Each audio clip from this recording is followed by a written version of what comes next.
ইসকনের নামে, ধর্মের নামে একজন আইনজীবী নিহত হয়ে পড়ে থাকে, রক্তাক্ত। এই তো বাংলাদেশ আমরা দেখতে চাইনি। আমরা তো একটা নতুন জায়গায় এসেছি, নতুন স্বপ্ন দেখছি, নতুন দিগন্ত দেখছি।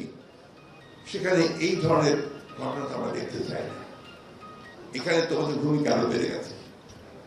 আমি খুব খুশি হতাম যদি দেখতাম যে আমাদের বৈষম্য বিরোধী ছাত্ররা লক্ষ লক্ষ ছাত্রদের মিছিল নিয়ে বেরিয়ে এসছে যে আমরা শান্তি চাই, আমরা এই ধরনের ঘটনা দেখতে চাই না। তাহলে খুশি হতাম। যাই হোক, ইতিমধ্যে অনেকেই প্রতিবাদ করেছে। আমার কাছে ভাই এই বয়স্ক মানুষ, জীবনের প্রায় শেষ সময় এসে গেছি, একটাই অনুরোধ যে আমরা যেটা অর্জন করেছি সেটা যেন আমাদের বৃথা না যায়। কারণ সীমান্তের ওই পারে ফ্যাসিস্ট বসে আছে, তাই না? সীমান্তের ওপারে বসে আছে, ওখান থেকে নতুন নতুন চক্রান্ত ষড়যন্ত্র করা হচ্ছে। প্রতি মুহূর্তে তারা এক একটা ঘটনা ঘটিয়ে সেটাকে ফেরাপ করে পৃথিবীতে বিশ্বে দেখাতে চায় যে বাংলাদেশ নাকি মৌলবাদীদের দেশ, বাংলাদেশে নাকি এখানে সংখ্যালঘু ভাইদেরকে নির্যাতন করা হচ্ছে। এটা করছে না? কি হচ্ছে? করা হচ্ছে। ভারতের পত্র পত্রিকাগুলো থেকে আমাদের সোশ্যাল মিডিয়াতে এমন ভাবে রাখা হচ্ছে যেন বাংলাদেশে এখন এই ধরনের সমস্ত নিকৃষ্ট ঘটনা ঘটছে। ঘটনা তো তা না। তাহলে কারা এটা করছে, কেন করছে? আমি কথা এই জন্য বলছি যে এই আনন্দে আমাদের থাকার কোনো অবকাশ নাই যে আমরা জিতে গেছি, সব হয়ে গেছে।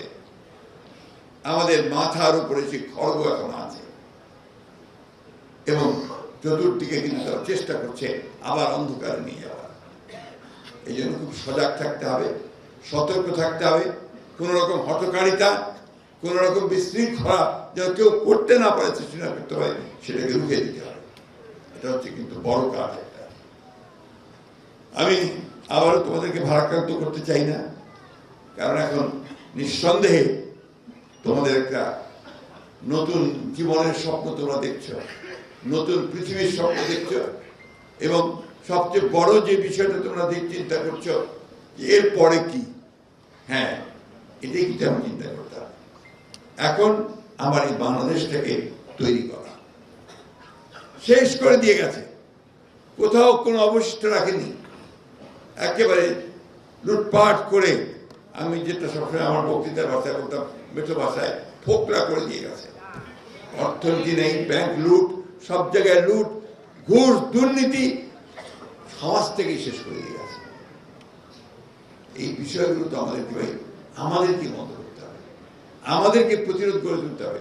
জনগণ যদি রুখে দাঁড়ায়, কারো শক্তি নেই সেটাকে সে এইভাবে এগিয়ে নিয়ে যেতে পারে, তাই না? আমার অনুরোধ যে যারা আজকে এখানে আছো, শুধু ঠাকুরগাঁয়ের ছেলে না, তোমরা ছাত্র, তোমরা এই আন্দোলনে অংশ নিয়েছ, তোমরা এর অংশীদার। তোমরা এই বিষয়গুলোর দিকে সজাগ দৃষ্টি রাখবে এবং কেউ যেন আমাদের অর্জিত সম্পদ কেড়ে না নিতে পারে তার দিকে আমাদেরকে লক্ষ্য রাখতে হবে।